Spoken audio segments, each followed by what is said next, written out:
Okay, pull up a chair, let's do this. Welcome to Books I'll Never Read Again. Today, we are diving headfirst into a book that I can only describe as a literary train wreck. It is called Silder Elite, and folks, I read it so you don't have to. You're welcome. Let's just let's just get through this together. Oh my goodness, we're just jumping right into the deep end of the cringe pool, aren't we? That's it. That's the pinnacle of romantic prose we're working with. I think my soul just tried to crawl out of my ear to escape. And look at this. 516 pages. 516 pages of that. Do you have any idea what a person could accomplish in the time it takes to read this book? You could build a canoe. You could learn to bake the perfect sourdough. You could literally just stare at your ceiling and have a more enriching experience. But nope. I read this for you. Don't ever say I don't care about you people. All right, grab your latex gloves. Welcome to the operating room. We are about to conduct a full comedic autopsy on this specimen. Let's crack this thing open and find out what exactly went wrong. I suspect multiple organ failure. First up on the examination table, we have the heart of the problem itself. Our main character. Her name is Wren Darlington.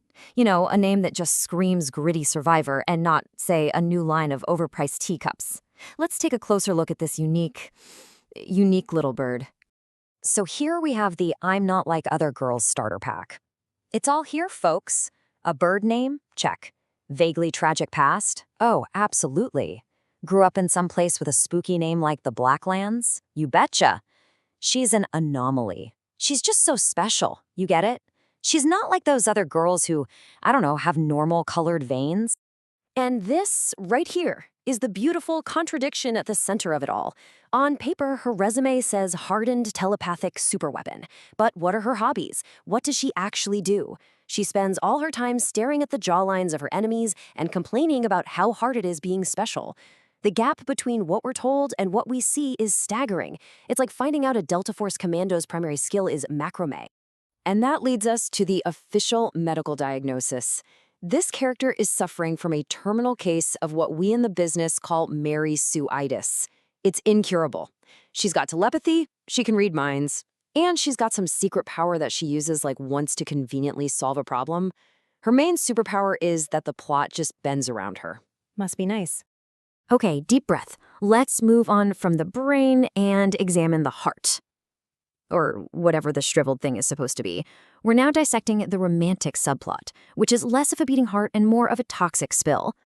So meet the love interest, Cross Redden. And I'm telling you, this guy isn't a character, he's a cheap-scented candle from a big box store. You know the one. The label says something like Midnight Woods or Rugged Mountain. He's handsome and rude, and that's it? That's the whole guy? All brooding, no personality. And you might be asking, well, Bob, how do these two crazy kids meet? Oh, I'll tell you. It's a classic boy meets girl story. Boy physically assaults girl, pins her to a door, and girl's first thought isn't, hey, get your hands off me, you absolute weirdo. It's, wow, what a spectacular physique. That's not a meet cute, my friends. That's an HR incident waiting to happen. But hey, why settle for one terrible romantic choice when you can have a whole collection of them?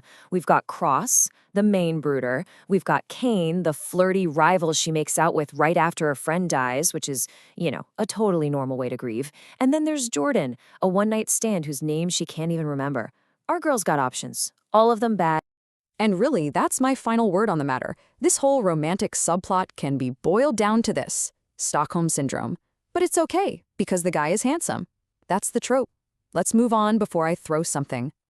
All right, time to trace the central nervous system of this thing. We're on a deep dive expedition. A search for just one original thought. Spoiler alert, the search is going to come up empty. This isn't a plot so much as it's a bunch of other, better books stitched together into some kind of literary monstrosity. Let's start with the setting. Look at these names. The continent, the command, the company. It's like the author just opened a Build a Dystopia kit and didn't even bother to change the default names. And the made-up swear words. Hellfuck. Really? That's the best we could do? It sounds less like a gritty curse and more like something a 5-year-old would yell after dropping his ice cream. And the plot moves along exactly how you'd expect. It's a very simple dance. Step 1, kill off the only decent parental figure. Step 2, start the training montage. Step 3, force her to live with Captain Candlescent. Step 4, drop a twist that a blind dog could see coming from a mile away. It's a paint-by-numbers story, and they're all out of paint.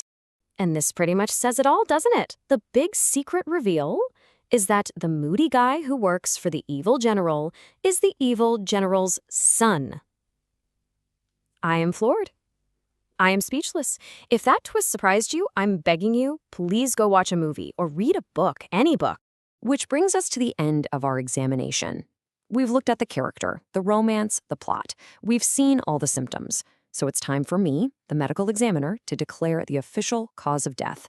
What was the final blow that did this book in? Well, was it a simple case of terminal cliché? Could it be that the story was just so unoriginal, so fundamentally built on worn-out ideas that its body just gave out? It's a very strong theory. The evidence is all there.